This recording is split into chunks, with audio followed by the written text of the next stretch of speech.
Hi, it's Vex, and today we want to talk about Commander staples that you should buy.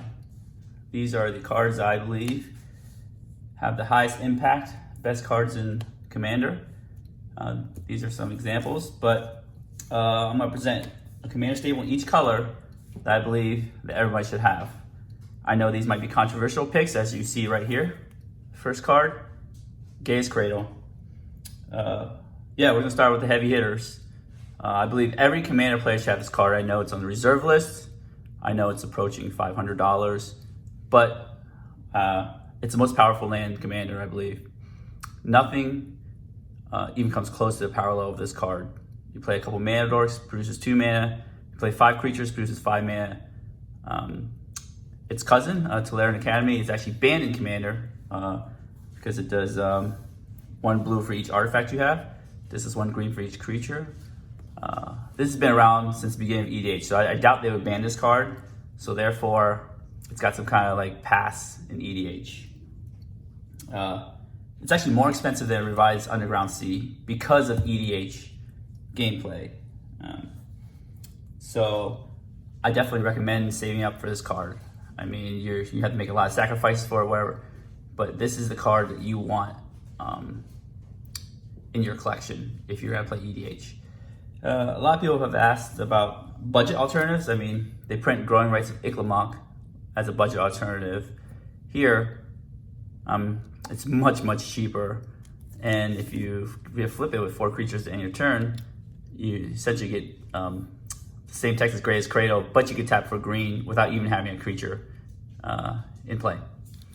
So this is a good budget alternative, but again, this you could literally just crop rotate for. You sacrifice a forest, crop rotate for this, tap it right away for a bunch of green mana.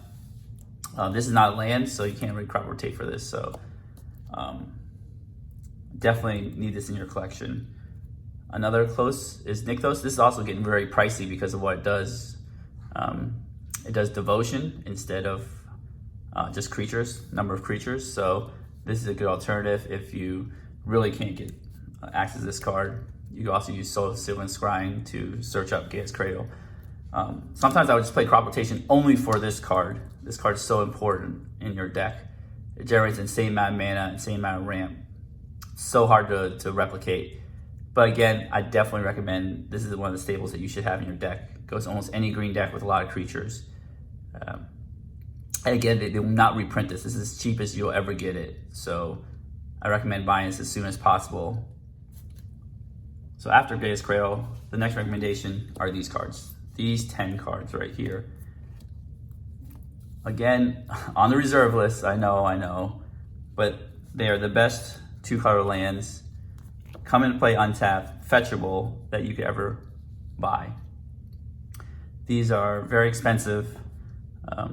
Again, I actually don't put these in all my decks because, I want to play more budget decks. But if you're serious about Commander, and definitely if you're serious about CEDH, you have to have these 10 lands. The next best alternatives are these shock lands. They're essentially the same thing, but you can pay 2 life to have them come and play untapped, or they come and play tapped. They're also fetchable. They have both basic land types. These are also very great, actually combined with the original dual lands, with Fetchlands. So you have two sets of dual lands to fetch. So again, if you cannot collect the original duals, definitely work on collecting the shock lands. They are amazing budget alternatives. The next, the lands that you probably need after those are the Fetchlands. Again, they will never reprint these in standard. Some of these are cons, some of these are Modern Masters 2017 Fetchlands. They will only print these in high premium products, so I doubt the price will ever go down that low. Again, there's the 10 Fetchlands. Definitely recommend to get these Fetchlands because they can fetch the shocks, they can fetch the original dual lands, they can fetch the new triomes, and any future basic land type lands. They can fetch Mystic Sanctuary. These blue ones can. So again, taking all these cards out, I recommend original dual lands, Because they're on the reserve list, they're never gonna get any cheaper. They are staples of Legacy, Vintage, EDH, definitely see EDH. Once you have one set, you just move around from different deck to deck. So you only need one, unlike Legacy or Vintage where you need multiple. So these 10 dual lands, I definitely recommend after getting your hands on the first recommendation, Gaia's Cradle. The next recommendation I have is Wheel of Fortune. Again, I know this is the last of the reserve list cards, but I'm trying to make a point here.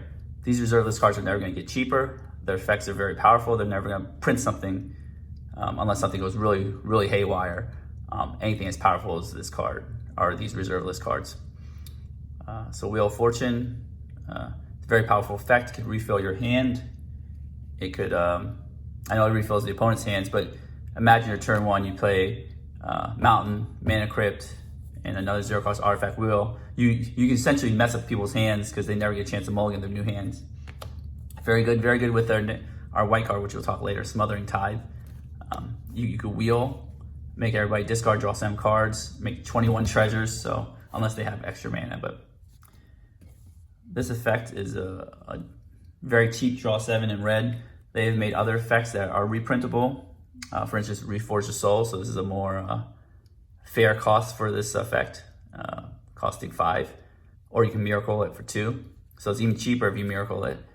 So that's a good alternative, budget alternative, if you really don't want to fork over the money for Wheel of Fortune. And Magus of Wheel here. So essentially the same cost as Wheel of Fortune, but now you have to sacrifice Magus of the Wheel. But you still get 3/3 body. So these two are good budget alternatives for that. Moving on to our next color. Another card from the base set, Alpha Set, Demonic Tutor. Again, this is not reserve list, so we're off the reserve list cards, but this is the most powerful black card. Printed in Alpha, still very, very powerful today. They will not print a card more powerful than this card, again, unless anything goes sideways. Search your deck for any card for two mana. So they have this original printing. I actually brought a couple other printings just for fun. They have, I know there's another printing, a promo printing I don't have. Dual deck printing. And then with, I think this is with Liliana right there. So it's kind of neat, right? You see Ultimate Masters printing. I believe this is probably being double master, so I would wait, or Commander Legends, I would wait on getting Demonic Tutor. But again, this is why I recommend you have at least one of Demonic Tutor. There are other substitutes. I rank this above Vampiric Tutor here, as you see, because Vampiric Tutor is a card disadvantage. This is also very expensive, $100. And I believe this is better because you get to use the card right away. The budget alternative, this is the fair cost for it, for 2 black, the Diabolic Tutor. You have the same cast cost in Diabolic Intent, but you got to sack a creature. This actually might be better in some decks where you want to sack the creature. So that's pretty cool. And then you have Beseech the Queen. 3 black, essentially close to Demonic Tutor, except for you need to have a number of lands for cards you want to tutor for it, but usually you want to tutor for something cheap. So that's the black cards. So for the blue card, I recommend Mana Drain. This card is insane. That's why the price of it is also very high, probably over $100. Original from Legends, they would probably never print a counterspell this powerful. They barely even want to print counterspell itself. From the base set, again, like they're too scared to print this in the modern. So if this is too powerful, then this has got to be on a different level. So I have this Mana Drain here, and then, the Iconic Masters Mana Drain, so it's kind of cool to have multiple pictures. Old school picture, news picture. I believe this probably will be printed double Masters, Commander Legends, so again, you could be patient on this one. You could just use Counterspell. So I have the old school one, new school one. And the reason I rate Mana Drain so highly is that because it's just strictly better in Counterspell. It ramps you an insane amount. Imagine, for 2 mana, you counter, their 5 cost card. The next turn you get 5 colorless mana. It's just like, it just ramps you so much. But imagine this scenario, it's your second turn, you keep 2 blue up, your opponent goes, plays a 3-drop, you counter it. On your turn, you play a land, and then you have the 3 colorless mana. Now you have 6 mana to use right away. It's just insane on turn 3. A lot of people would say that you need Force of Will I believe Force of Will is an okay card. It's not that great in Commander. I mean, it's great in EDH, but the card disadvantage hurts. And you know, you have to hold 2 blue cards, and it's hard to hold 2 blue cards in a 4-color, 3-color deck unless you're playing EDH again. So, and you have Force of Will here. I think there's Force of Negation, same deal, but Force of Negation can just be hard casted if you don't want to hold the blue card, and can only be played on your opponent's turn. So these are some good counter spells I have. Fierce Guardianship is a brand new counter spell. It's free if you have your commander. This is very, very pushed, but I still think Mana Drain is ultimately better. A lot of people argue that Cyclonic Rift is a card that's bannable. Again, I think this is very flexible. It's semi-unfair, but it's still, it's there. You should see it projected. If your opponent has 7 mana and plays blue, that they might Cyclonic Rift you. Mana Drains, it's easier to keep up 2 mana. It's an amazing counter spell. Definitely get your hands on one of these. You won't be disappointed. Of course, if you don't have a Mana Drain, you can always get the budget alternative counter spell. this works well. I've got about 10 blue decks. I only have these 2 Mana Drains here, so they're only in two decks, and the rest have 8. The other rest 8 decks have counter spell. So this is perfectly fine to have as a budget alternative. It's super cheap compared to Mana Drain. Again, this is also salt inducing. People get really salty when they get Mana Drain. So there we go. And there's white. And the white card I recommend you getting is Smothering Tithe. Again, just printed in Ravnica Allegiance. Essentially one of the best white ramp spells that you can have. I play Enlightened Tutor just to get this one card. There are no budget alternatives.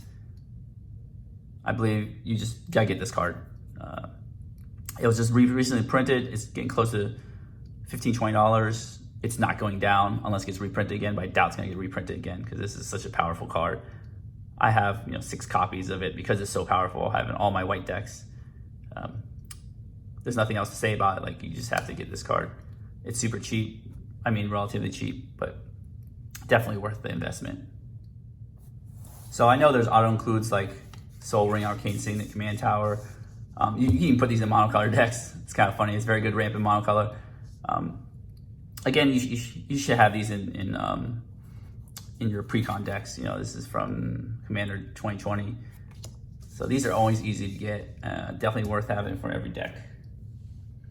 So as you see, these are the cards that I recommend for each color. They are, I know this Chaos Cradle is not a green card, but it's essentially a green card. It's got green color identity. These cards I recommend for each color that you buy for EDH before you buy any other card. Again, 10 dual lands. Definitely highly recommended, even before getting the Fetchlands. Fetchlands are great, but dual lands will just last forever, never gonna be reprinted. You just have to suck it up and buy it. Again, I'd like to end with a viewer question. What are your must-haves on your commander list? What cards do you consider staples of a commander that you must have in all your decks, or essentially most of your decks for each color? Again, I want to thank you for listening. If you like the video, definitely give me a thumbs up. If you like my content, I'd be grateful if you subscribe to my channel. And again, I wish you all a good day.